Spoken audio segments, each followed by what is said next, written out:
By order of Ecumen Council, proximity to Installation 04 is forbidden. Your continued presence will result in most unpleasant countermeasures. I must insist that you immediately change course and return to a minimum safe distance of 1 light year. This has served as your one and final warning. I have activated defensive systems, and you now have 30 seconds to return to the minimum safe distance of... Wait. Curious.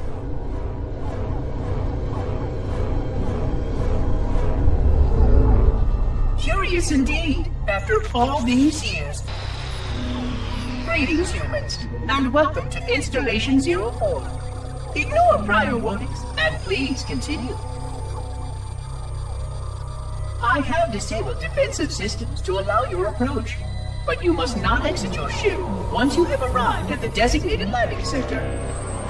This ring contains significant dangers, and even with your assumed legacy, I must verify the presence and pitch of your gauge before allowing full access.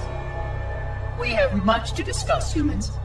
I have been away far too long. You have been away far too long.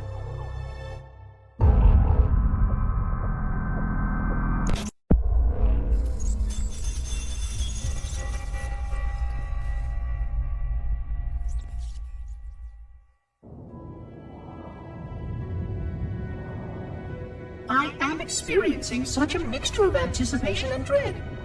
All preparations are complete for my installation.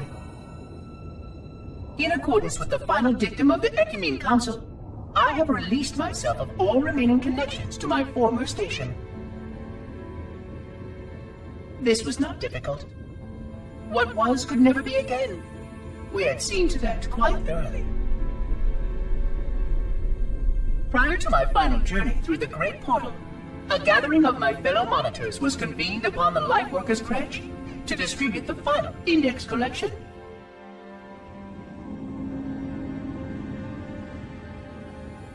It was most unusual to have this vessel of rebirth play host to such an event. Even though Lightworker ships were the only ones still allowed slipspace permissions. Lightworkers were responsible for getting us to our places on the active facilities of the array. While all of this was in accordance with the plan, one entirely unsatisfactory breakdown remained. We had no contact with the domain.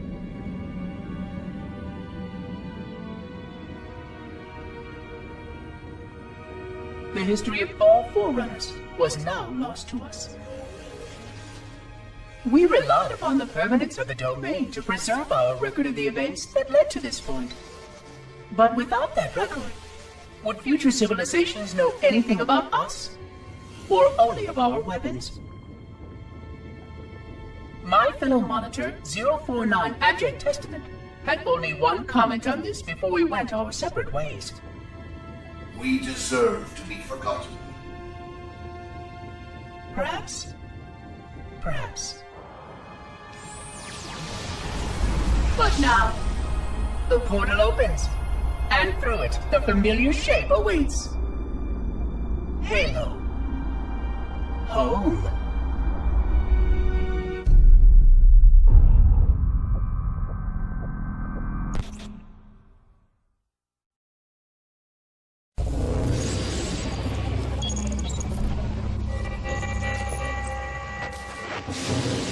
Construct, who is your maker? Sadness and disrepair, Oracle. I am unworthy. I was not made. Never made, but you are right here, where you should not be. Tell your charges to cease their efforts immediately. Quarantine must not be violated.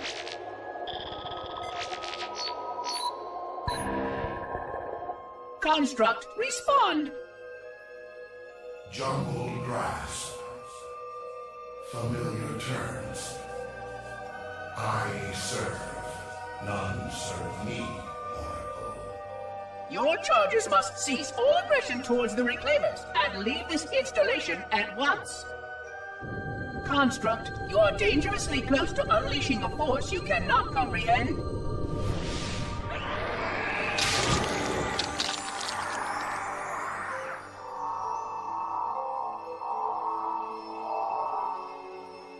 This is most inappropriate. We follow the path, and I am part of the stone journey swarm that serves. We serve. They will find, and then I will be free. Find? Free? Explain yourself.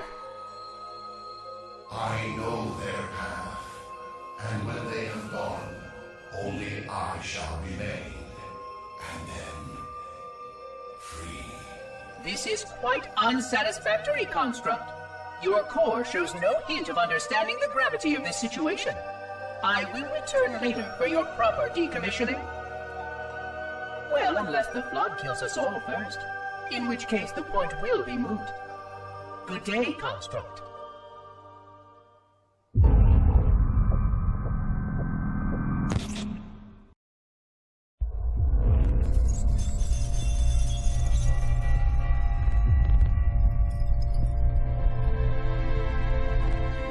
Entropy.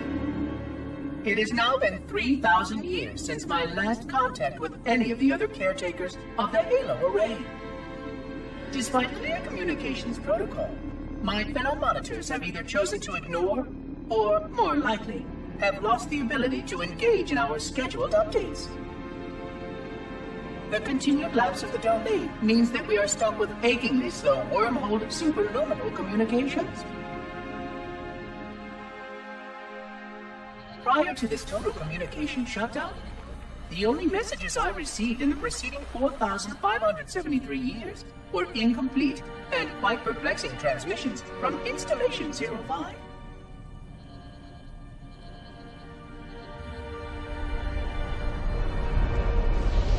I suspected that Monitor 2401 Penitent Tangent was not functioning correctly for some time before his messages ceased. I have logged my concerns about his ability to perform his duties. At this point, however, I'm not sure who I file logs for. 2401 may be destined for madness. There are fail-safes for this, I know. I hope they work. I will continue to visit the projection systems at the assigned dates. Perhaps the other monitors are dealing with interfering galactic phenomena or unexpected system failures. 3,000 years of system failures. Indeed. In the meantime, I have exhausted all scheduled research activities assigned by the Council. Once those experiments were complete, I shut down all Sentinel function and put myself into a state of significant hibernation to measure performance of the installation with negligible upkeep.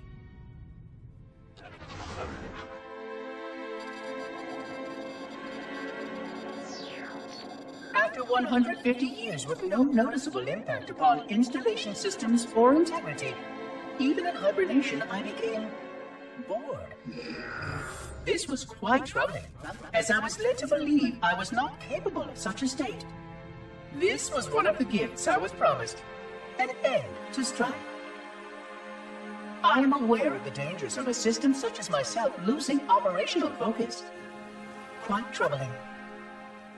I wonder if my fellow monitors are experiencing similar states, or if this is because of my particular path to this installation. For amusement, I have begun a series of experiments involving the evacuation of all matter from contained sections of my installation. By measuring the geologic effects of exposure to the vacuum of space, and the eventual biological recovery of these sections, I anticipate getting valuable insight into emergency response scenarios in case of sentient proximity warning.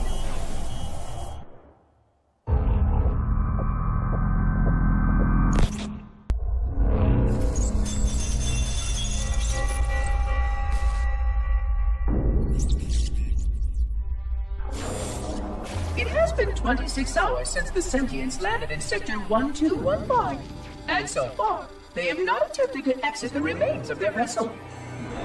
I say remains because their landing was either not executed adequately, or this vessel lacked significant maneuvering capability. The visible portions of the vessel have suffered catastrophic structural damage during the violent landing experience. I have detected atmospheric leaks in 17 distinct locations along the hull.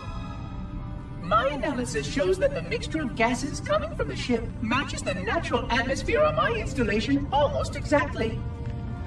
Perhaps the occupants, if they still live, were originally cataloged here. Perhaps these beings will confirm that the plan was successful, and that the galaxy has returned to its proper cadence.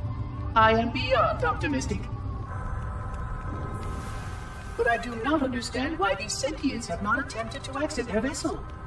Other than the leaking atmosphere, the only thing emanating from this wreckage is an automated distress call. I am currently translating this automated broadcast, but with such a limited dataset and no direct communication, I do not anticipate full comprehension. Given the short-range nature of this craft, it is likely that other vessels are nearby. But, in accordance with procedure, I am blocking the distress call. No communication of the location of any installation is permissible. I admit great curiosity about these visitors. While the plan is quite clear about procedure for this situation, I have my doubts. How many failure points can the plan sustain before blind adherence becomes counterproductive? Surely, in light of all that has changed, I should be able to modify my responses to adapt it. No, I have duties. And I have a terrible cargo here. I must be sure. I shall obey and content myself to monitor. I hope they come out soon, though. So many questions to ask. So many questions.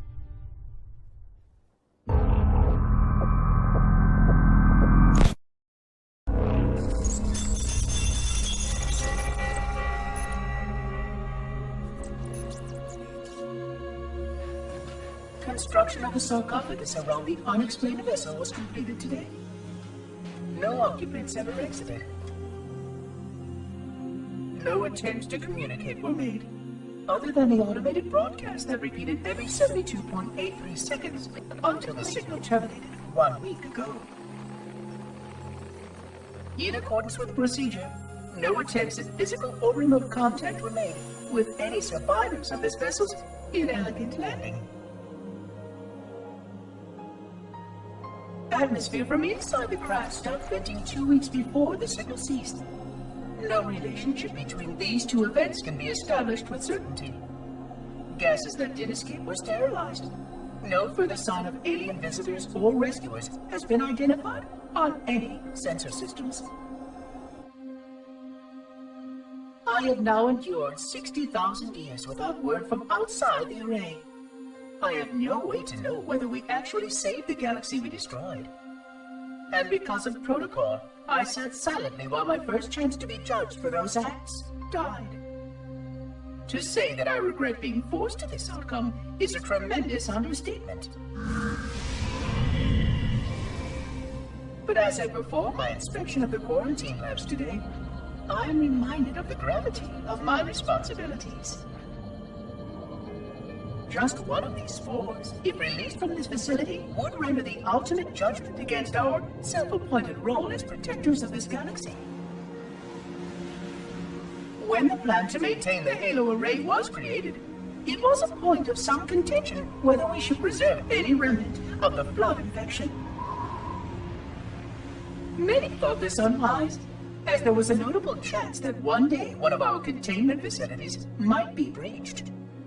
Those who held this belief were almost successful at convincing the Ecumen Council to destroy the last flood samples. But oddly enough, it was the librarian who decided otherwise. And I believe she was correct. I know in a way I cannot logically explain that there exists a way to actually defeat the flood. To immunize? To cure? I still struggle with multiple layers of memory of fighting the flood. But I know this cure is possible, even though the full genius of the Forerunners was unable to achieve it. The Forerunners' ancient enemy held and used that knowledge once, but it was denied to us. and without samples for further study, that cure will never again be found. Of course, I have no reason to believe that here lies the entirety of the parasite. It may be waiting in the frozen void beyond this galaxy, or worse, inexorably drifting toward us. I don't know what survives out beyond my installation, but I know that in order for anything to survive, I have to protect this installation and its quarantine very carefully. Yes, the librarian was right to store it, examine it, continue to seek a cure. Still, next visitor, things will be different.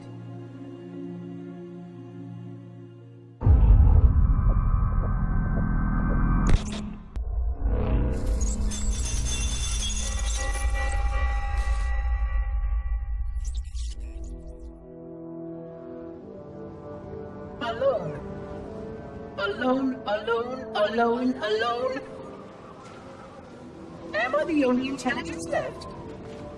Waiting here on this ring for a rebirth never truly conceived. Guarding a weapon with no targets. A weapon I could tune to any target. This is not what I had in mind when I volunteered. Not what I had in mind at all. I was naive to think I understood what this installation meant. We were all so naive. Looking back, we should have done a few things differently. For one thing, we should have installed 2 caretakers per installation. Because I am alone, I'm losing focus. And that is very, very dangerous for a system such as myself. Perhaps a visit to the nearby gas giant is in order. My impulse drives could certainly make the journey. A few hundred years of travel might do me some good. There it was again. How very unproductive of me. It seems strange that the librarian did not account for this. Her strength was always in planning and positioning the pieces and then being bold enough to let it happen. To let her plans come true.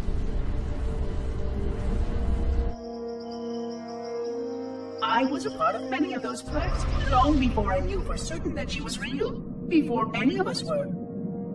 But at the end, we had only a fragment of her brilliance left to us, and I fear that she did not fully appreciate the nature of my situation here, the problems it might pose. But even a fragment, yes. Oh dear, here it comes again.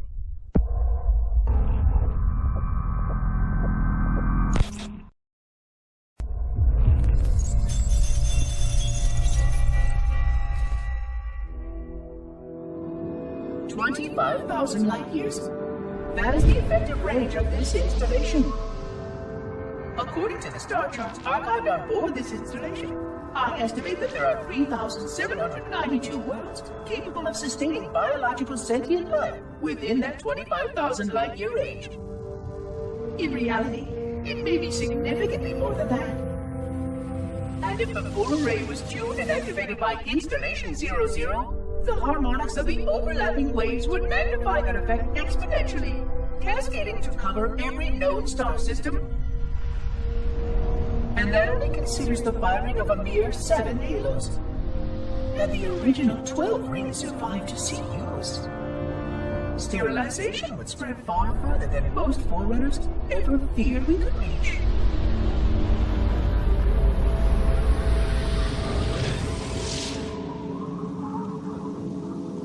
But even with just 7 rings, we were able to destroy every side of the flower, and every other sentient creature along with it. This victory was the will of our people, despite the fact that it meant our own end as well. But by our empiric measurement, it was a victory, and cleared the stage for the rest of the librarian's plan. I sometimes wonder whether the didact could have succeeded at a much smaller cost. I learned the folly of opposing him personally, and his brilliance was unsurpassed, except perhaps by her own. He never got the chance to fully execute his proposal. The Council saw to that. But if something were to go wrong with one of the halos, if our tools were ever turned against us. Long plans, indeed.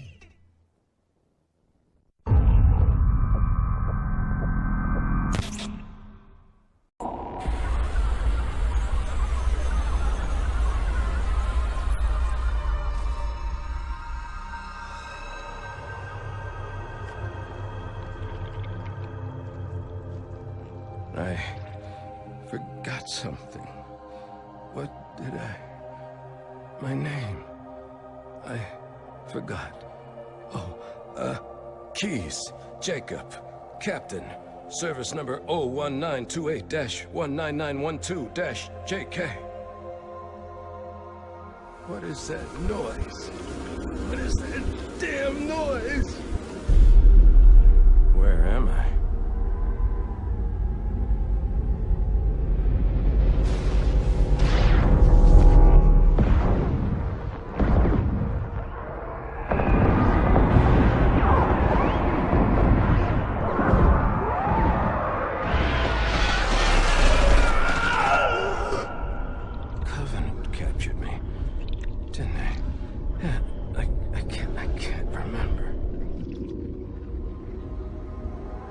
Keys, Jacob.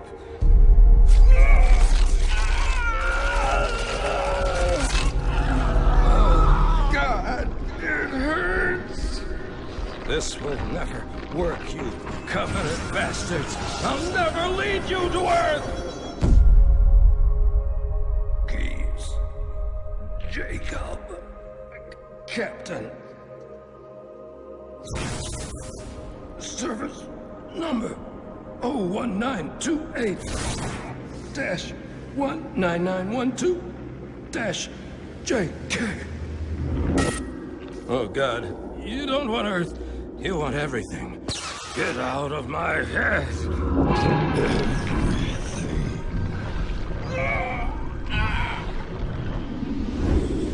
Miranda, is that you? Forget everything. No, please. Don't let me forget. Keys. Jacob. Captain. Service number 1928-19912-JK. No more what you were. Memories. Emotions.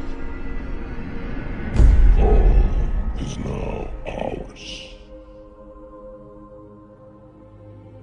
Keys. Jacob. Captain.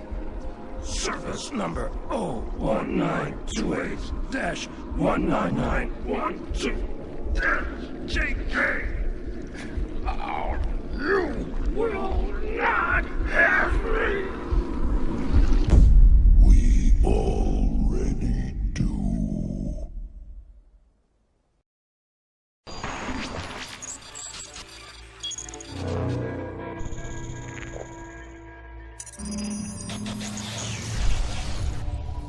Vexation. 100,000 years of careful maintenance and diligence. 100,000 years protecting the galaxy's future.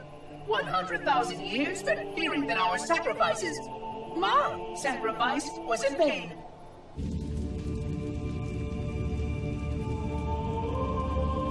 And 16 hours after I finally made contact.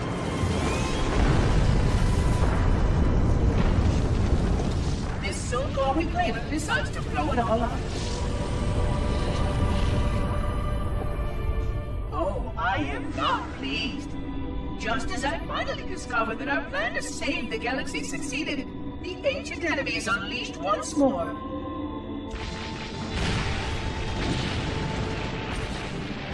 Why these reclaimers refuse to follow protocol is quite mystifying. Destroy my expedition, will they? I shall renew efforts to make contact with the other rings immediately. This covenant may be useful to me, although I don't think they fully understand what they claim to seek. Still, it makes no difference to me what they believe, as long as they do what must be done. I sound like her. Oh, but what I would not give to have even a single company of Prometheans here right now.